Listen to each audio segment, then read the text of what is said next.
right, so let's start talking about our podcast. Let's start with finding out what everyone's overall impression of the podcast was. Would you like to start on that? Yeah, sure. I really liked the emphasis on trauma throughout the podcast. I liked that there's a lot of focus on what's happened to you rather than what's wrong with you. I thought that was really good, and that not all trauma is like a capital T. The emphasis on the microaggressions and the little things that happen that really build up over time, I feel like is really it goes a bit unnoticed by the general public, and I think putting a bit of emphasis on that is really good. I just liked how it also showed that trauma happens really frequently, and everyone kind of thinks that trauma is like some major thing that's happened to you when it little things add up over time. Exactly, little things can happen. Yeah it speaks numbers because if you look at it through an ethnic lens, how have I been, it makes you kind of reflect, how have I been parented, and kind of just shows you how these microaggressions can add up over time and change the way you view things. And it's just like how you've been parented makes you parent, it affects the way you parent your children. Like ethnic background? Yeah. Yeah. Because Asian parents, they parent their kids in a different way than people in the West do. Mm-hmm. So it could also be a factor as well. And what do you think, Jasper? I think that I didn't know until I watched the podcast, that the most impactful time of when trauma occurs is 0 to 6.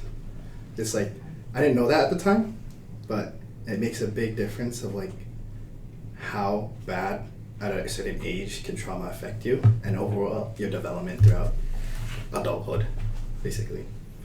This podcast is pretty great in terms of bringing insights to psychological process. Specifically, the chapters I focused on was mainly coping, the difference between coping and healing from trauma, and it gives understanding between these concepts within the podcast. Yeah, I feel you on that. I find what they talked about in the podcast really reflected on what we learned in class. She also spoke about just the difference in views back then, how she put people who grew up in African American families in the U.S. They got spanked and it was normal for them. So it emphasizes that childhood experiences really shape who we become and how we cope and react to things. It was really interesting when she said that even though Oprah Winfrey, Harpo Studios CEO, she still feels anxious even though she's in the top higher position and stuff. And it's really interesting how you just can't you just keep that for the rest of your life, man. Mm-hmm. Even though who you are as a person is totally different. You're not getting spanked anymore or getting yelled at and stuff. So I really reflected. Yeah. To add on to that too, I liked how she kind of talked a lot about how these experiences aren't normal for everybody, but they seem very normal to the people experiencing them. Yeah. Okay. I thought this podcast was really good because it did back up a lot of the things we did learn in class. It also helped me reflect on my own life and compare my life or my upbringing with my friends. My parents are immigrants, so their way of punishing us, me and my brothers, is very much different from how my friends got punished when they were a kid. And it also talked about how the small little things also affect our developing brain when we're from the ages of 0 to 6, and how trauma is basically defined that the things that we learned from experiences in the past is how we interpret it and take it in. So let's move on. How did you guys feel about the credibility of the podcast? Well, we had like the three guys speaking. We had Jay Yeah. Shetty, we had Dr. Perry, Yeah. Dr. Perry, and we had Oprah.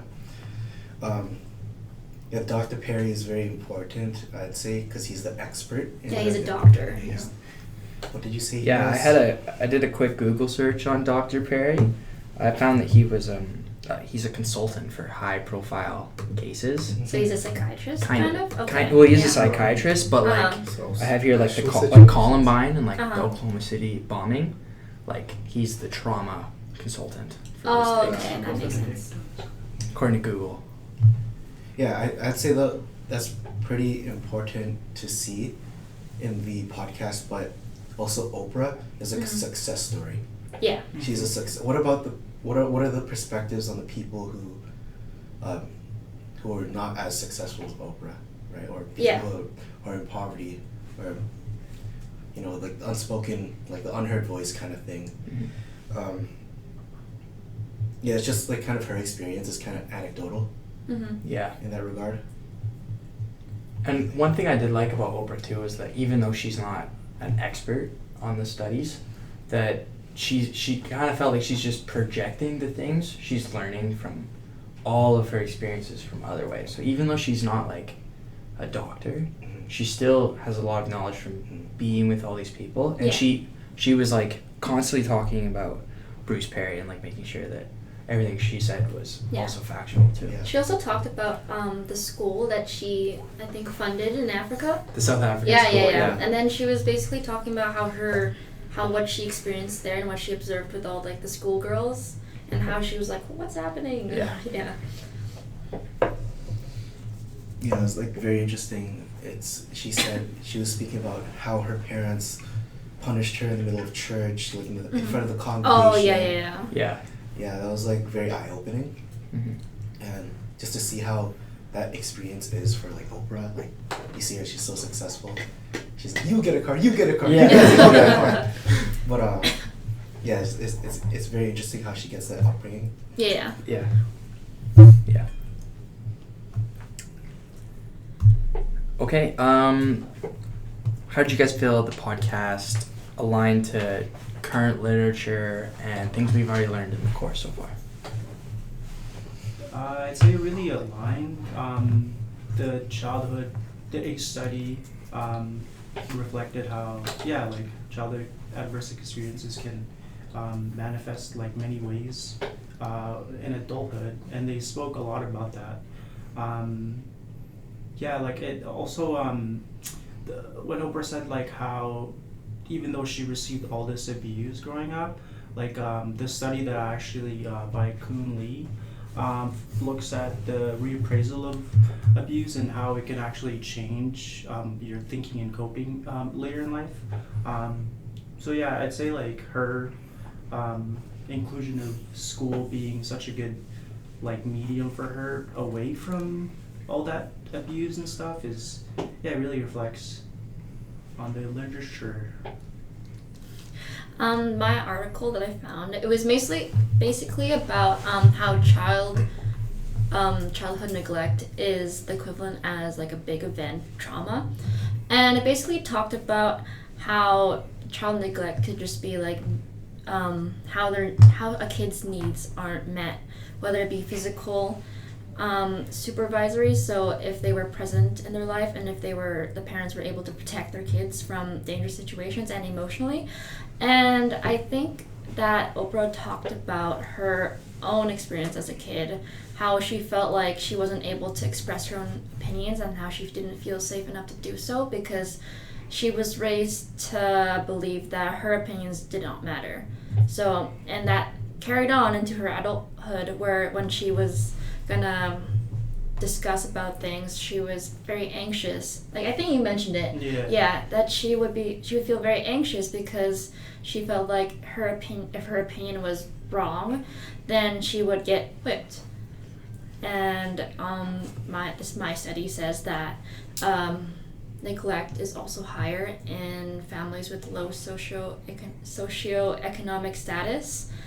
I think that is very relevant in today's time because since inflation has increased, a lot of parents are having troubles making ends meet. So they're taking more overtime, they're not present at home often, which then kind of isolates the children at home and kind of affects them as well.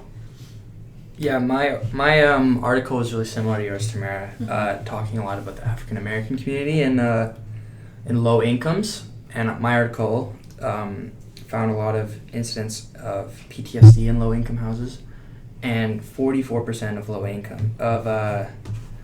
44% of African Americans with low income were found to have some degree of PTSD too.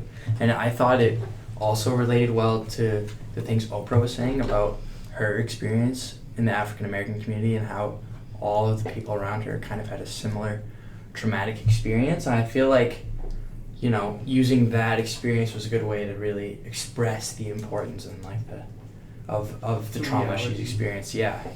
Mm-hmm. Yeah, I'd say my article's pretty tied into yours and Tamara's, because Buchanan, the researcher, and others say that there's like a knowledge gap in how parents or ethnic parents express love to their kids. Yeah. But the only gap that I found is that there's low correlation between socioeconomic status and how parents view love. Mm-hmm. So they can view it as like, they can view love as a very destructive way, but still be poor.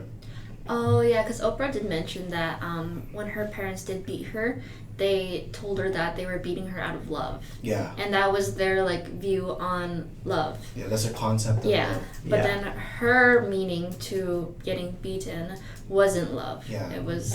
She said Yeah. something. She's like, She felt worthless. How is Yeah. how is this love when you make me feel worthless? Yeah. That's what also she like a said. systemic thing too. Yeah. You know, like those low income families. Yeah. It's just a cycle. Mm-hmm. But you, Jasper? The credibility, since it's pretty recent and it's updated to today's standards, I feel like the chapter difference between coping and healing are pretty accurate and reliable. They talk about like coping, as in behavioral efforts to manage and reduce stressors.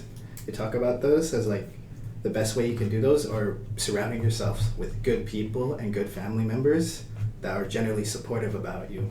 While healing is process of recovering from like emotional damages. So generally therapy is always good, but other factors is just your social-nomical factors that can help with healing, because it release a lot of stress and emotional trauma on a person. But it also provides insights on like what the consequences are to trauma and how like a person's well-being is. My article strictly puts some more insight to that as more difference. But overall, they provide a lot of like credibility and accuracy in the discussions. Even though like they're when they talk about it, it's usually from personal experience or professional expertise. They still they have a lot of insight on it. Okay, let's move on. How did you guys feel about the podcast as a psychoeducational tool for everyday people? I feel like it's something everyone should at least listen to. Maybe not the whole thing because it is an hour long, but I feel like it's good for people to have that understanding of trauma and that self-awareness and that skill of being mindful, because towards the end, Oprah did start talking about how does one person heal from their trauma they've experienced or neglect they experienced from as a kid, and it kind of goes into like two stages, so coping and healing. And coping would just be like finding time to be mindful and to reflect, take a walk, or get something to eat, do yoga, go to the gym. And I think that's really important for everyone, not just like nurses and like healthcare workers, because we don't have a lot of time if you think about it. We're all trying to support ourselves in this economy, and we don't have a lot of time for ourselves. So I think it's important that people are aware of their like coping strategies and their past and what they can do to like cope, because the increase of mental health people suffering with mental health has increased, and I think it's because that we're kind of losing time working and not finding time to be able to be more mindful and like cope with our trauma and our stressors in life. I want to add on that. They provide like relatable examples and Yeah. actionable like the advice to helping trauma. It helps viewers build self-awareness and then eventually like navigate their own healing process Yeah. and how to handle with trauma and so on. That's a good definition of trauma, because trauma can be like many things. But the fact that it's like cumulative, very real. Yeah. I like to add that outside of just parents or just like in the context of parenting, I think it's important for most people to watch this podcast because it can really help you become self-aware and reflect on how you've been parented.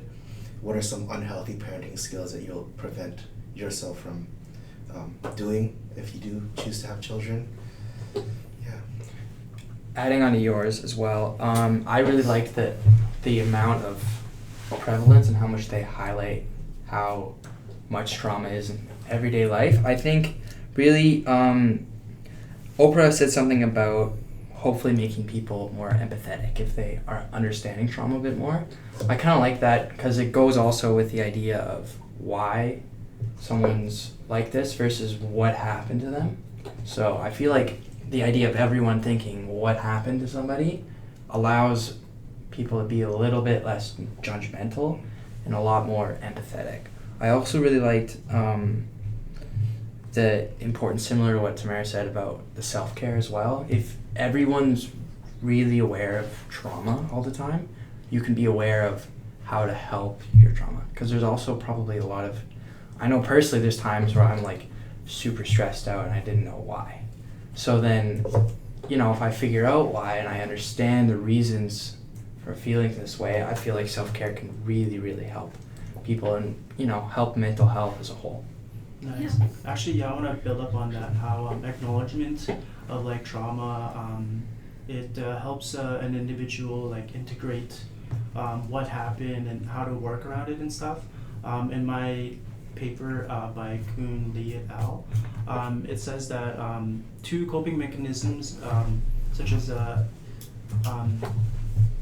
expressive suppression, which is like when you feel an emotion, you just, you know, like say you want to laugh, you just hold your mouth and just try to avoid that reaction.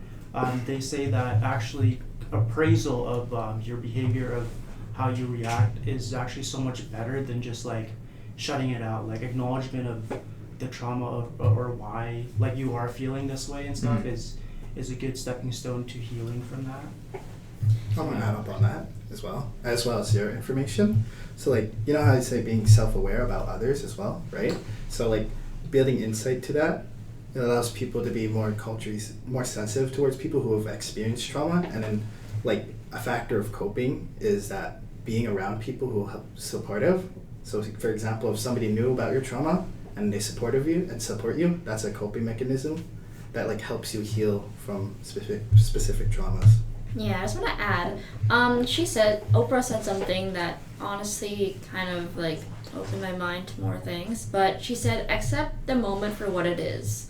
And she provided a really good like real life example. So I'm assuming everyone here drives. So when you're stuck in traffic, a lot of people get angry, like, ugh, traffic, this sucks. I'm going to be late for this or that. But then it's important to also just accept the moment. Like, okay, I'm going to be late. I'm stuck in traffic, but what can you do? You can't change it. And I feel like that also applies to like coping and healing. So in order to cope and heal, you have to accept like what happened to you. Because if you haven't, then there's no point in coping and healing, right? So you just have to be more honest about your trauma, which she did touch on, and to just be more open-minded and to just ask, why am I like this? Why am I feeling this way? What happened to me when I was younger, or what happened before that made me feel like this? And she also used the saying, learning to tread water if you're like stuck in a current, because if, using her example again, she talked about how if you're like drowning and you're in the middle of the ocean, you shouldn't be like swimming around finding for the beach or the shore. You should be treading water, getting yourself orientated, getting yourself regulated to be able to find the beach, find the shore. I want to add up on that as well. So, like, for example, just accept for it is what it is, basically, as it reduces, like, stress, because then you'll be doing a lot of self-blaming and a lot of, like, maladaptive strategies on, like, how could this happen to me, when you shouldn't be focusing on things like, on how it occurred, right? Because then you put a lot of energy, and then on the next day, you're even more worried, and then it just keeps building up and building up.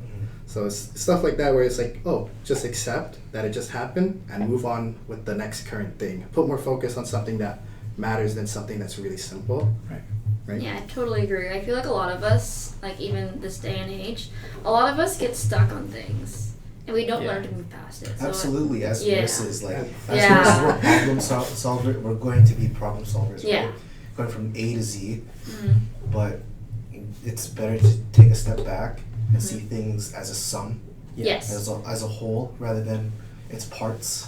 And just being able to like leave that at work. Mm-hmm. Yeah. Not bringing it home all the time and always dwelling on it, just separating it completely. Yeah. Absolutely. And this profession is like a really traumatizing, usually traumatizing profession. And We're gonna need that. Yeah. Yeah.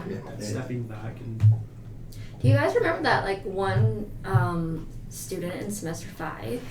She was talking about how one of the nurses she does clinicals with, before she like leaves work, she kind of sits in her car and she basically says Yeah. goodbye patient name, Yeah. goodbye She hospital says it. name. That's us.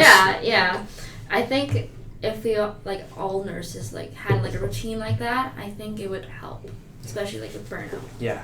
To add on to that too, I feel like, when I hear these things about the high prevalence of trauma, I feel like there needs to be like a really high demand of helping and self-coping with those kinds of traumas, like in the healthcare, and like teaching that to other people, because I feel like it's really underdeveloped.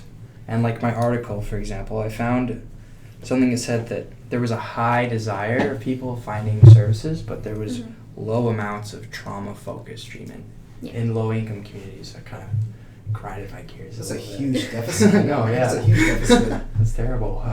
So it's more. So you're saying that the article is stating that it's more of a systemic issue. Yeah, kind of just that they're in these low-income families that are really struggling with trauma, where it's shown, the statistics have shown that it's a really big problem in low-income families, and they have a high desire to try and fix these problems, but there's just no treatment No focused support. on helping No trauma. support. Yeah. It's too And, difficult and for Nicole them. says this all the time in class too, that just like we need to have trauma-informed services, and that we really need to focus on expanding that, because it's so prevalent in like all of our work.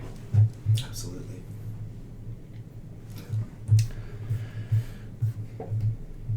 Anything else to add? Is that the last question? Is that the last question? Yeah, that was the last question. Nice. We could talk about our sections. Like, what were your assigned sections again?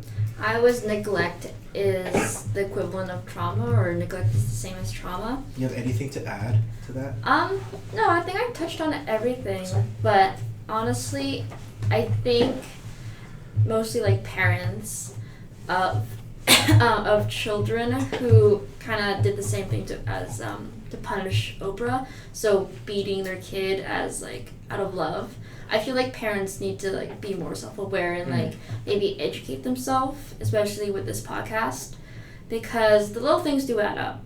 And even though they say like, oh yeah, this wasn't like a big traumatic event, it's still traumatic in the sense that it was reoccurring and the child was just in a state of fight mode, not knowing whether they're going to get beaten today, tomorrow, or what's going to happen to set their parents off.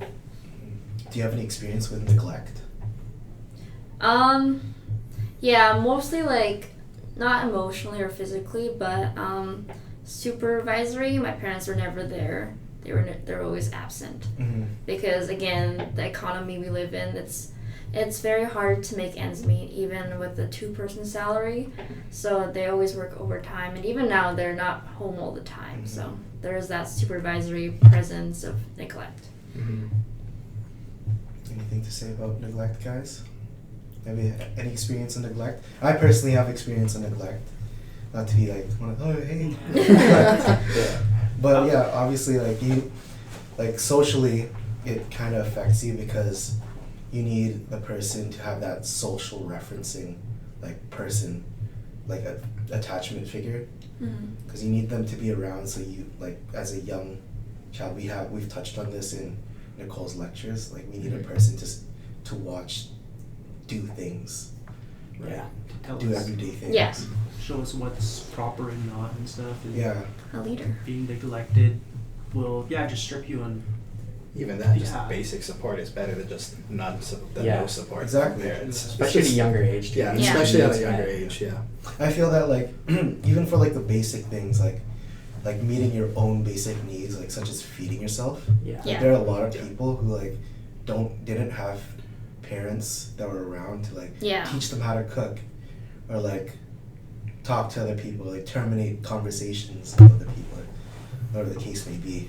But And it's then, pretty important. that builds up stress upon a person's life, and it just keeps getting worse and worse when they don't have support. It's pretty bad. Yeah. It's a big factor in like a child's development. Well, I remembered this is kind of opposite to what you're saying, but I kind of felt my parents never really neglected me much, and I moved away from home, and I really felt the loss of my parents.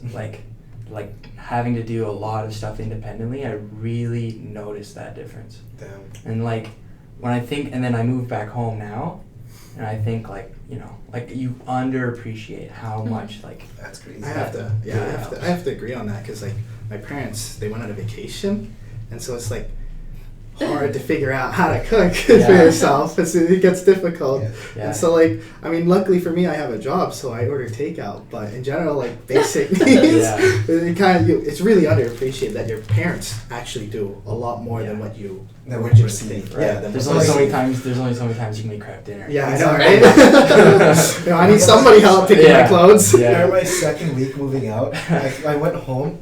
I was like, oh man, no mom's cooking. Yeah. I think that's the best. That's the sad part, is like missing your Yeah. parents cooking. Yeah. Honestly. Cooking really. I'm starving. Like, I need to go out now. I need Yeah. to cook food. Dude, your parents put love into their cooking. That's why it tastes great. That's true. Like, I tried cooking the same thing they bake, and it's completely different. Yeah. Right? Yeah. So we touched on neglect. We also we already touched on commonly misunderstood concepts about trauma. Mm-hmm. And what about the difference between coping and healing? That's mainly something I put more importance or focus on. Coping mechanisms are like usually adaptive and maladaptive. We've been over that throughout our courses, right? Healing is usually something that restores an overall well-being and takes a sense of like the resilience. Mm-hmm. But it's up to them of like how well they adapt to to that trauma and to that stress and so on. Yeah. But overall, it's two completely different things. Coping Right. is its own like cognitive and behavioral efforts to manage things, while healing is just Right. recovering from a Yeah. trauma. Coping leads to healing. Kind Leads of to thing. healing, Yeah. basically, yeah. Okay. And that's Yeah. my insight for That's a that. good explanation. Yeah. But I want to put on more actually, but it usually encompasses like a bigger range of like Right. emotional and spiritual dimensions of Yeah. like, what somebody needs. So it's a really difficult topic to have a proper answer for it, or like what type of healing factors or coping mechanisms actually work on a person. It can be Yeah. different from everyone. It's just dependent on how well they can handle that. Right. I think we touched on a lot of things today, actually. I just wanted to know, like, how would challenge like parenting or like bad parenting affect one's coping? What do you mean? So Oh, someone's say like. people pick up coping habits from trauma. Mm-hmm. How does bad parenting or like challenged parenting affect the way you cope? I think it has a negative impact, of course, because Yeah. it doesn't help that like your coping factors are already like you don't know where you're going with your coping factors, and it's even more worse when your parents are stacking up on it to that, like making it even more worse. And then, you know, at a certain point, you might just break down, right? I don't really have like an explanation, but I do have an example. My dad, he's very angry. He has a bad temper. So whenever something doesn't go like his way, he expresses that through anger. And for me now, when something does like upset me, and the first thing I do is get angry.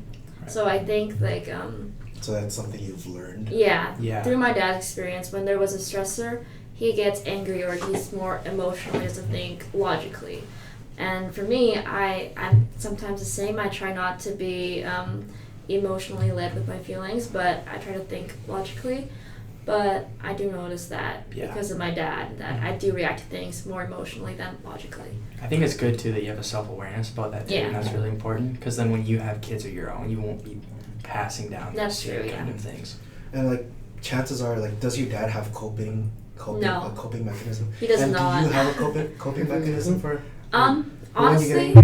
when I do get angry, it's more that I'm self-aware about it. I notice it, so Yeah. then I'm able to like redirect it into something else. Like, okay, if I'm angry with someone, then it's like, okay, I need to stop this conversation now, and we'll come back later when I'm not mad. So usually I would just go and like read. Mm-hmm. Yeah. That's So really you could say simple. that's a coping factor. Yeah. Yeah. And probably like your resilience as well, Yeah. being so used to it. Yeah. Unfortunately. Yeah. Yeah, it's pretty good. Pretty good. Yourself? When you asked about how bad parenting challenges coping mechanisms in people, I think like when you spoke about social referencing as a child, we take a lot in what we do in life from our parents. Say like I'm not speaking from my own life and stuff, but like say a dad had a bad day at work, or usually he has bad days at work, and his coping mechanism is to go home and like say have a beer or two and stuff. Like children will see that as like, oh, my dad relaxes, you know, like so I'll just take that up because it works and stuff. Right. Exactly. Yeah, I think yeah, it's bad like that. Parents really need to have a word with their child. Yeah. So it looks like maladaptive coping is passed down. Yeah. Observed. I think Oprah did mention that like you have to be really careful about what you say or do in front of your kids because Yeah. they will take that in, they'll learn it, Mhm. and since they're developing, it'll kind of embed into their coping mechanisms as well. Yeah. Well, another thing to add on to that too is that sometimes, pretty frequently, I would say parents can be the source of trauma themselves. Yeah. So bad parenting could be the reason you need to cope also. Yeah. And people, people need to remember that too. Yeah. Is that overall then? I wanted to know one more thing. Are you able to touch up on the connection between childhood experience and adulthood? Yeah, absolutely. You guys know about the ACE study Mhm. and Mhm. how it could lead to a lot of health outcomes. Right. I found it interesting though, how Oprah's like coping mechanism of like focusing on school because the teachers made her feel good. Right. Like the study actually spoke on like a reappraisal and building self-esteem in like children to like mediate childhood trauma and its effects into adulthood. I think like as easy as trauma is to like change someone's like outcome in life, reappraisal and building self-esteem could do as much and as good. Like I'm not saying like if you maintain a child's self-esteem, like an abused child, they'll grow up to be like Oprah and stuff, but like it could definitely help Yeah. with the coping, acknowledgement and like pretty much the coping of everything. Yeah, kind of like what Tamara was saying too about how parents don't even realize sometimes that they're doing it, but the kids will remember it. I feel like it's also the opposite. Like Oprah, for example, like her talking about these teachers, like I bet you these teachers don't even realize like how much of an impact they really had on her. And people just got to remember that these minor things that they do for people really build up Yeah. over time and make an impact. I just want to add up on Raf's information because I'm just looking through my notes through my phone. Mm-hmm. Even then, like, say trauma may be the same, right? For like, or say example like trauma is neglect, but if it happens between a child and an adult, it may be completely different. Even then, like treatment towards those can be also different as well. Yeah. So it's fundamentally just different on how well like a child can't cope and an adult can. So it's like a perception. Yeah. Yeah. Well, and back to the podcast too, how they were saying that 0 to 6 is like way worse than getting into adulthood. Yeah, as well. exactly.